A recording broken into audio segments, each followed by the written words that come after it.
सफरनिंदाना देखने वाले सारे दर्शकों का राम राम। जय हिंद साथियों, जानकारी के लिए बता दें आज हमारे साथ मैम के हेल्थ इंस्पेक्टर सुनील रावत हमारे साथ बने हुए हैं।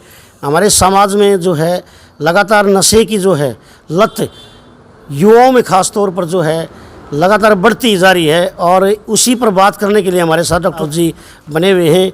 तो sir, voice of Nindana channel आपका हार्दिक स्वागत करता है। धन्यवाद जी आपका। आप का जो प्रयास है समाज में फैली हुई कुरीतियों के बारे में लोगों को जागरूक करने के लिए बहुत ही सराहनीय है जी, और उसके लिए हम आपके बहुत आभारी हैं। सर, समाज में जो है आज नशा फैलता ही जा रहा है। इसके दुष्परिणाम जो है बहुत ज़्यादा जो है लेडीज़ को और परिवारों को झेलने पड़ रहे हैं। तो क्या कहेंगे, क्या ऐसे शब्द हैं जिनको आप कहें और लोगों में एक जागरूकता फैले? देखिए सर, दवाओं का दुरुपयोग होता है पहले तो, उसके बाद इनका अवैध व्यापार भी होता है, तस्करी होती है और ये वर्ल्ड लेवल का प्रोग्राम है।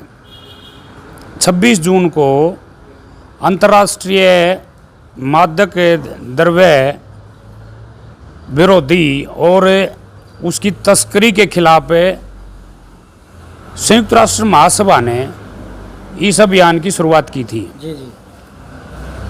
क्यों? ताकि लोगों को इस बारे में जानकारी दी जाए और लोगों को जागरूक करने का काम किया जाए। जी। दवाओं का जो दुरुपयोग है, जब कोई दवाई किसी डॉक्टर के प्रिस्क्रिप्शन से कोई मरीज लेने के लिए जाता है तो ये सोच के जाता है डेफिशिएंसी शरीर में है, कमी जो आई है, जी जी। तो उसका निवारण करने के लिए, निदान करने के लिए वो दवाई ली जाती है। लेकिन कई बार क्या देखने को मिलता है, डॉक्टर ने जो प्रिस्क्रिप्शन दिया है उसके अनुसार उसने अपना निदान तो करवा लिया, लेकिन उसके बावजूद क्या करते हैं, जानकारी के अभाव में वो मरीज़ क्या करते हैं, वो रोगी वो ये सोच के उसी दवाई को बार बार बगैर किसी डॉक्टर के पास जाने के वो उस दवाई का इस्तेमाल करता रहता है जी। जिसकी वजह से उसको शारीरिक हानि का सामना करना पड़ता है। जैसे किसी आदमी को मानसिक परेशानी होगी, वह नींद ना आने की बीमारी है, इसको बार्बिटूरेस्ट के नाम से जानते हैं। इसमें नींद जो बेचैनी होती है, नींद नहीं आती, उसकी जानकारी डॉक्टर से लेके और वो दवाई अगर डॉक्टर ने ज़रूरी समझा है तो वो उसको प्रेस्क्राइब कर देते हैं जी। लेकिन कई बार मरीज़ है ना, वो टाइम बाउंड होता है, भाई ज़रूरी हो तो देनी पड़ती हैं, नहीं तो कोई ज़रूरी नहीं है, तो वो उसका बार बार सेवन करने लग जाता है, जिसकी वजह से वो उसका आदी हो जाता है और अपने शरीर का नुकसान कर बैठता है। जी। एक चीज़ तो है ये। जी। दूसरी, जैसे कोई दर्द निवारक दवा है, वो एक बार डॉक्टर ने उसको प्रेस्क्राइब किया और उसके बाद वो ठीक भी हो गया, लेकिन उसके बावजूद भी वो है ना लगातार उन दवाओं का इस्तेमाल करता रहता है और वो भी कहीं ना कहीं हमारे शरीर के जो बॉडी पार्ट है ना, उन पे इफेक्ट करने का काम करता है। तो इसलिए जो भी दवाई लेनी है, एक बार लेनी है, 2 बार लेनी है, वो तभी लें जब डॉक्टर उनको इस चीज़ की सलाह दे और ज़रूरी समझे, अन्यथा उन दवाइयों को नहीं लेना चाहिए। अगर कोई मरीज ऐसा करता है तो उसको बहुत सारी परेशानियों का शारीरिक, मानसिक, आर्थिक बहुत ज़्यादा नुकसान होता है। जी। लगातार जो है नशा एक समाज के लिए जो है अभिशाप बनता जा रहा है, उसके लिए क्या क्या ऐसे कदम हैं जो एक नशा करने वाले को अवेयर किया जाए और अवेयर हो, तो समाज को ऐसा क्या करना चाहिए? जब कोई आज का जो युवा है वो अपने ग्रुप में उस चीज़ की होड़ लगाते हैं, भाई ग्रुप में इकट्ठे कई युवा होते हैं तो ये सोचते हैं भाई उनको ना मानसिक शांति की ज़रूरत पड़ती है, वो किसी परेशानी के कारण भी हो सकता है, भाई कोई खिलाड़ी है या कोई किसी प्रतियोगिता की तैयारी में लगा हुआ है, तो वो अपने आप को असहज महसूस करके और जो उत्तेजित जो नशे की जो चीज़ें हैं उनका इस्तेमाल करने लग जाता है, जी जो कि उसके लिए भविष्य के लिए खतरा है। जी जैसे कोकीन है, हीरोइन है, इन पे बैन है और इनके खिलाफ कानून भी बने हुए हैं हमारे भारत में। उसके बावजूद भी वो लोग है ना, पता नहीं कहाँ से किस दलाल के माध्यम से उन चीज़ों को लेके आके बैठ जाते हैं और वो एक दूसरे में होड़ लग जाती है, भैया ये इस चीज़ की तैयारी कर रहा है तो इसने नशे का सहारा लिया, ये खिलाड़ी है इसने ये किया, तो वो उनका दुरुपयोग करना शुरू कर देते हैं और वो अपने शारीरिक और मानसिक नुकसान के लिए अग्रसर होने को बेताब रहते हैं। बेताब रहते हैं। डॉक्टर इस बारे में कोई एडवाइस नहीं देता इस बारे में कि भाई आप इस चीज़ का सहारा लो, ये तो बिल्कुल विपरीत बात है। जी वो अपनी मर्जी से ये ऐसा करते हैं ताकि वो compete कर सकें किसी चीज़ को।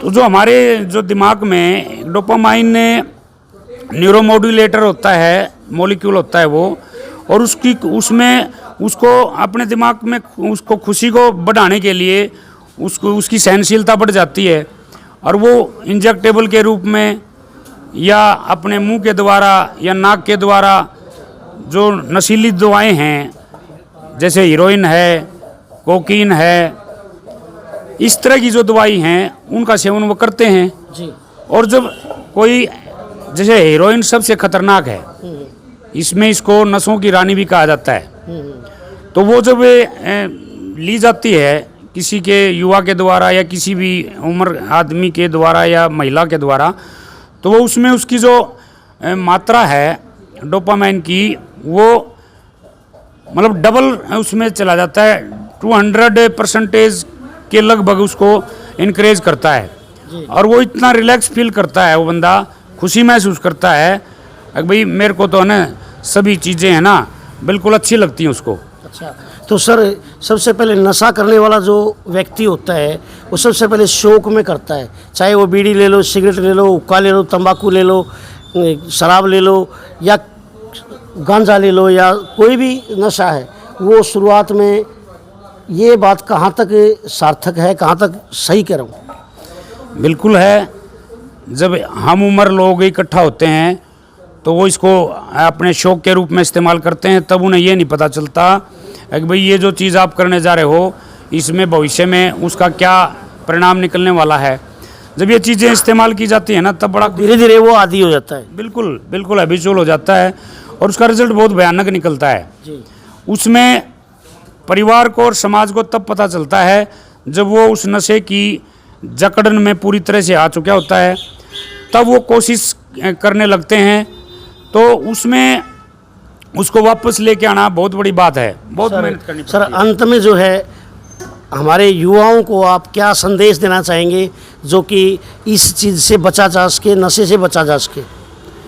उसके लिए युवाओं को मेरा ये संदेश है कि भाई वो अपने भविष्य को इन चीज़ों का सहारा लेके आगे बढ़ने की कोशिश ना करें, आगे बढ़ाने की कोशिश ना करें।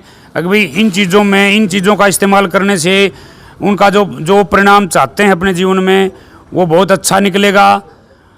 एक समय जब वो नशा करते हैं उस समय उनको ऐसा लगता है, लेकिन जब वो नशा का जो ग्राफ नीचे आता है तो वो उनका शरीर इतना टूटा हुआ महसूस करता है और इतनी हानि होती है, कमज़ोरी फील होती है, एनर्जी बिल्कुल नहीं होती, तो उसका बड़ा नुकसान है। इसलिए युवाओं से यही मेरा कहना है कि भाई वो अपने ऊपर ध्यान दें, आध्यात्मिक चीज़ों की तरफ ध्यान दें, अपने शरीर के लिए फिजिकल वर्कआउट करने पर ध्यान दें और अपने भविष्य को ध्यान में रखते हुए बगैर किसी चीज़ का सहारा लिए खुद को मेडिटेट रखें और इन चीज़ों को, बुराइयों से बचने के लिए दूसरों को भी प्रेरित करें।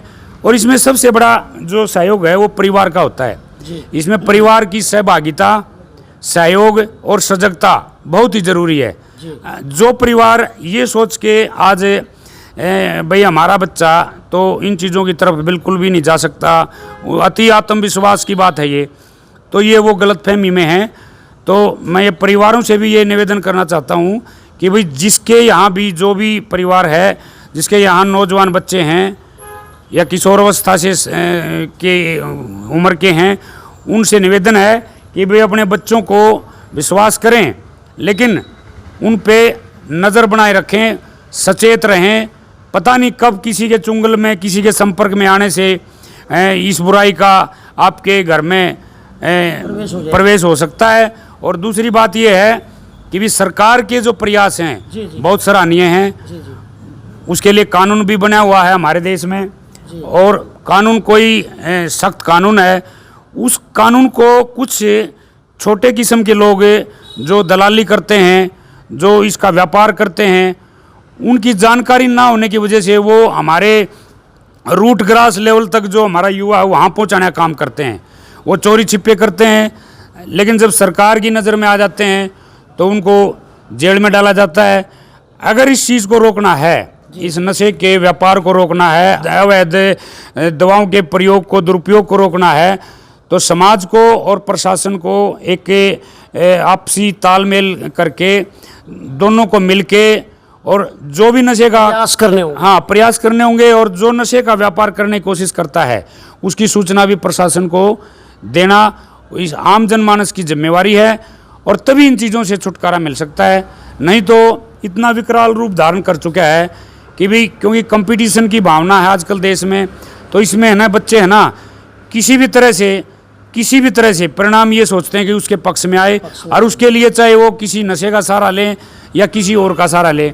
दूसरी बात, जो ग्रुप होते हैं नौजवान बच्चों के आपस में जो हम उम्र होते हैं, उनमें एक सजग वो होती है, नया कुछ करने की इच्छा होती है, भाई हम कुछ ऐसा करें जिससे हमारे को है ना ज़्यादा रिजल्ट मिले।